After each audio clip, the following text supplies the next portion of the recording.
আসসালামু আলাইকুম, আমি জনি ফ্রম লন্ডন থেকে নতুন একটা ভিডিওতে সকলকে স্বাগতম। আজকে যে জিনিসটা নিয়ে কথা বলবো সেটা গুরুত্বপূর্ণ একটা টপিক। অনেকেই জিজ্ঞেস করেন বাইরের লাইফটা সহজ নাকি কঠিন, এই বিষয়টা নিয়ে আজকে কথা বলবো। অনেকেই আপনাকে বলবে বাইরের লাইফটা কখনোই সহজ না, আবার অনেকে বলবে দেশের বাইরের লাইফটা অনেক সহজ। এই জিনিসটা নির্ভর করে কিন্তু আপনার উপরেই। কিভাবে আপনার উপরে নির্ভর করে? আপনি যখন অন্য দেশে চলে আসবেন তখন আপনি আপনার প্রিভিয়াস অভিজ্ঞতা এবং দক্ষতা সবকিছু যদি ম্যাচ হয়ে যায়, বা আপনি কতটা পরিশ্রমী, সকল কিছুর উপর ডিপেন্ড করে আপনি বিদেশ লাইফে কতটা স্বাচ্ছন্দ্যে আপনার জীবনটা অতিবাহিত করবেন। আপনার যে কোয়ালিটি আছে এই কোয়ালিটিটা বাহিরের দেশের সাথে আপনার এই কোয়ালিটিটা ম্যাচ করে কিনা। যখন এটা ম্যাচ করবে তখন আপনি একটা প্রপার সিদ্ধান্ত নিতে পারবেন যে হ্যাঁ, আমি বাইরে গেলে আমার লাইফটা সহজ হবে অথবা কঠিন হবে। এটা আপনি নিজেই ডিসিশনটা নিতে পারবেন। অনেকের কাছে জিজ্ঞেস করবেন, তারা আপনাকে অনেক বাঘের ভয় দেখাতে পারে, অনেক কিছু ভয় দেখাতে পারে, কিন্তু আপনি বাস্তব জিনিসটা চিন্তা করবেন। তবে হ্যাঁ, অবশ্যই আপনি সিদ্ধান্ত গ্রহণের আগে 5 জনের কাছে বা আপনার ঘনিষ্ঠজনদের কাছে আলাপ আলোচনা করে তারপর আপনি ইউটিলাইজ করবেন যে আপনার কোনটা বেটার, আপনার জন্য কোনটা বেটার। এটা সবসময় আপনাকেই সিদ্ধান্ত গ্রহণ করতে হবে। তখনই অন্যের কথার উপর ভিত্তি করে আপনার সিদ্ধান্ত পরিবর্তন করবেন না। এখন আসি সোজা সাপটা কথায়। ধরুন আপনি বাংলাদেশে অনার্স শেষ করেছেন বা আপনি এইচএসসি শেষ করেছেন, তো আপনি চিন্তা করতেছেন আমি একটা উন্নত কান্ট্রিতে যাব, গিয়ে আমি ওখানে সেটেল হব ভালো একটা জীবনের আশায়, ভালো একটা ফিউচারের আশায়। কিন্তু আপনি ধরেন বাংলাদেশে থাকা অবস্থায় সারাদিন ক্লাস করেছেন, বাসায় চলে আসছেন, এরপরে আপনি রিল্যাক্স করেছেন, কিন্তু আপনার ভিতরে কিন্তু পরিশ্রমের জিনিসটা কিন্তু তখন ছিল না। 3 ঘন্টা সারাদিন ক্লাস করেছেন, বাসায় এসেছেন, এইটা আর আপনি যখন এই দেশে চলে আসবেন আপনাকে পরিশ্রম করতে হবে, সবকিছু করতে হবে, সেটা কিন্তু দুই জিনিস।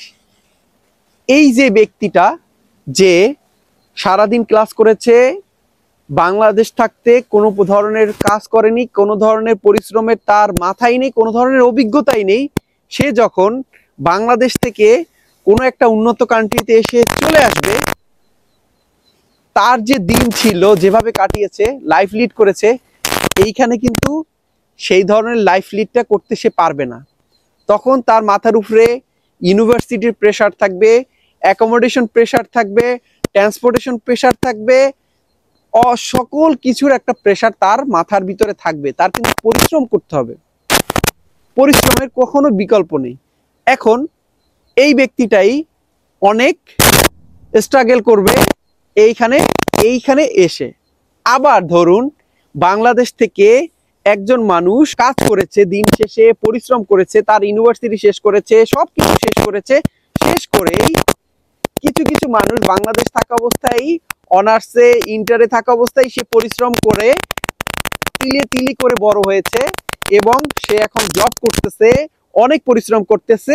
সে এখন তার ফ্যামিলি সহ চিন্তা করতেছে আমি কোনো উন্নত কান্ট্রিতে গিয়ে আমার ভবিষ্যৎ প্রজন্মটাকে ভালো একটা জীবন প্রদান করব, আমরা একটা ভালো লাইফ লিড করতে চাই। এই ধরনের এই যে পরিশ্রম করে তিলে তিলে গড়ে ওঠা মানুষটা যখন এখানে এসে পড়বে বা এখানে চলে আসবে, উন্নত কোনো কান্ট্রিতে চলে আসবে, সে কিন্তু জানে কিভাবে পরিশ্রম করেই বড় হতে হয়। সে কিন্তু ওই যে সহজ যে একজন স্টুডেন্ট আসছে এবং তার ভিতরে রাত আর দিনের তফাৎ, সে কিন্তু জানে কিভাবে পরিশ্রম করতে হয়, কিভাবে লাইফে স্ট্রাগল করে বড় হতে হয়। ধৈর্য হারা সে কখনোই হবে না।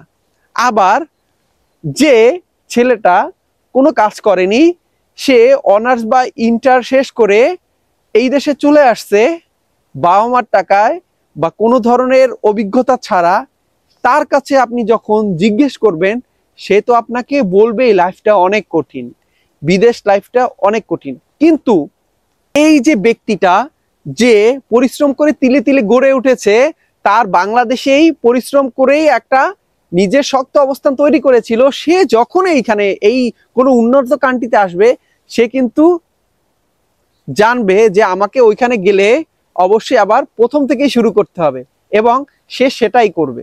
আবার সে প্রথম থেকে শুরু করবে এবং সে এইখানটাতে সফল হবে।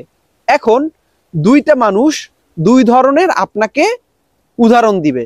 একটা মানুষ বলবে বিদেশ লাইফটা অনেক সহজ, অপর একটা মানুষ বলবে বিদেশ লাইফটা অনেক কঠিন। দুই ধরনের মানুষ দুই ধরনের কথা বলবে। উদাহরণটা দেওয়ার মূল বিষয়টা হলো আপনি কার কাছ থেকে শুনতেছেন এবং আপনার পূর্ব অভিজ্ঞতা কেমন, এইটার দুইটা কম্বিনেশন করেই আপনাকে সিদ্ধান্ত নিতে হবে। ধরুন আপনি বাংলাদেশ থাকতে পরিশ্রম করেছেন, আপনি বাংলাদেশ থাকতেই চিন্তা করেছেন যে আমার ওখানে যাওয়ার পরেই আমাকে বড় একটা ধরনের সমস্যার সম্মুখীন হতে হবে, আমাকে সকল প্রতিবন্ধকতা দূর করতে হবে, আমাকে কঠিন পরিশ্রম করতে হবে, আমাকে সকল কিছু করতে হবে, সে কিন্তু এই দেশে টিকে যাবে। কিছু মানুষের কাছ থেকে শুনেছি এই জবটা করব না, এইটা করব, এইটা পেলে এইটা করব, বা এই জবটা না পেলে আমি কখনোই করব না। দেখেন, আমার এই 1.5 বছর এই ইংল্যান্ড লাইফে আমি কাউকে এখানে স্ট্রং ভাবে দাঁড়িয়ে থাকতেও দেখেছি, আবার কেউ ব্যর্থ হয়ে বাংলাদেশে ফিরে যেতেও দেখেছি। কিন্তু দেখেন, দুই ধরনের মানুষকেই দেখেছি, কেউ বাংলাদেশে ব্যর্থ হয়ে চলে গিয়েছে, কেউ এই দেশে আঁকড়ে বেঁচে আছে একটু ভালো কিছু পাওয়ার আশায়। সেই যে মানুষটা চলে গিয়েছে সে কখনোই গিয়ে বলবে না যে বিদেশের লাইফটা সহজ ছিল। আর যে মানুষটা এখানে আঁকড়ে ধরে বেঁচে আছে, একটা পর্যায়ে সে যখন সিটিজেন হয়ে যাবে তখন তার লাইফটা আরো ইজি হবে। সে কিন্তু অন্যকে উপদেশ দেওয়ার সময় বলবে, হ্যাঁ লাইফটা তুমি চলে আসো, লাইফটা অনেক ইজি। সিচুয়েশন আপনি মোকাবেলা করতে পারলেই আপনার লাইফটা আপনি সহজভাবে গড়ে তুলতে পারবেন। আর আপনার কোনো পূর্ব অভিজ্ঞতা নেই, আপনি কোনোদিন লাইফে স্ট্রাগলই করেননি, আপনি কিভাবে ভাবতে পারেন যে এই দেশে আসার পরে আপনার লাইফটা খুব সহজ হতে যাচ্ছে? একদমই না, একদমই না। এই ধারণাটা থেকে আপনাকে বের হতে হবে। বাংলাদেশ থেকেই যখন আপনি কোনো একটা দেশে চলে আসবেন, সেই দেশটা মনে করতে হবে আপনার জন্য নতুন। অনেক সার্ভাইভাল মুভি দেখেছেন। ধরুন একটা মানুষকে আপনি একটা দ্বীপে, অজানা দ্বীপে রেখে আসলেন, বা সে অজানা দ্বীপে কোনোভাবে ওখানে একটা দ্বীপে চলে আসলো, সেই দ্বীপটা সম্পর্কে তার কোনো আইডিয়া নেই, সে দ্বীপটা সম্পর্কে কি করবে, কি খাবে, কি না খাবে, এইটা সম্পর্কে তো আর কোনো আইডিয়া নেই। সে কি ওই দ্বীপটাতে বেঁচে থাকতে পারবে? অপর দিকে অপর একটা মানুষকে যদি আপনি, এক্সপিরিয়েন্স মানুষকে যদি আপনি একটা অজানা দ্বীপে রেখে আসেন, বা সে কোনোভাবে ওই দ্বীপটাতে চলে গেছে, সে কিন্তু জানে জীবনে কিভাবে সারভাইভ করতে হয়, সে জানে কিভাবে বেঁচে থাকতে হয়। দুইটা অজানা দ্বীপ, দুইটা মানুষ, একজন কিন্তু সারভাইভ করে ফেলবে, আর একজন কিন্তু ফেল হয়ে যাবে। এইটাই হলো বিদেশ লাইফ। বিদেশ লাইফ কারোর জন্য অনেক সুখের, আবার কারোর জন্য অনেক দুঃখের। এইটা আপনার পূর্ব অভিজ্ঞতা সবকিছুর উপর ডিপেন্ড করে। মেন্টালি আপনি যখন কাজে যাবেন, কাজের এনভায়রনমেন্ট, আপনি কারোর সাথে কিভাবে মিশতেছেন এবং আপনি কিভাবে কথা বলতেছেন, আপনি কিভাবে লাইফটাকে ইজিভাবে নিচ্ছেন, সকল কিছুর উপর ডিপেন্ড করে। আমি যত উদাহরণ দিয়েছি অবশ্যই কিছু বুঝতে পেরেছেন। সকল ধরনের সমস্যার সম্মুখীন হলে সেটা অতিক্রম করার মতো মন মানসিকতা এবং আপনাকে সেই জেদটা থাকতে হবে। তখনই আপনি সুখী হতে পারবেন, ভালো একটা মানুষ হতে পারবেন, সকল স্থানেই আপনি সফল হতে পারবেন। আমার সকল সমস্যা আসবে, আমি সেটাকে অতিক্রম করব। এই মন মানসিকতা আপনার যখন থাকবে, এই আত্মবিশ্বাসটা আপনার যখন ভিতরে গড়ে উঠবে, তখন আপনি এমনিতেই সকল কিছুই আপনি অর্জন করতে পারবেন ইনশাআল্লাহ। এই ছিল কথাবার্তা। অবশ্যই কমেন্ট বক্সে কমেন্ট করতে ভুলবেন না। আপনাদের মনে যত প্রশ্ন আছে অবশ্যই কমেন্ট করুন, আমি আপনাদের প্রশ্নের উত্তর দেওয়ার চেষ্টা করব ইনশাআল্লাহ। ভালো থাকবেন সবাই, অন্য কোনো ভিডিওতে দেখা হবে ইনশাআল্লাহ। সে পর্যন্ত অবশ্যই ভালো থাকবেন। আল্লাহ হাফেজ।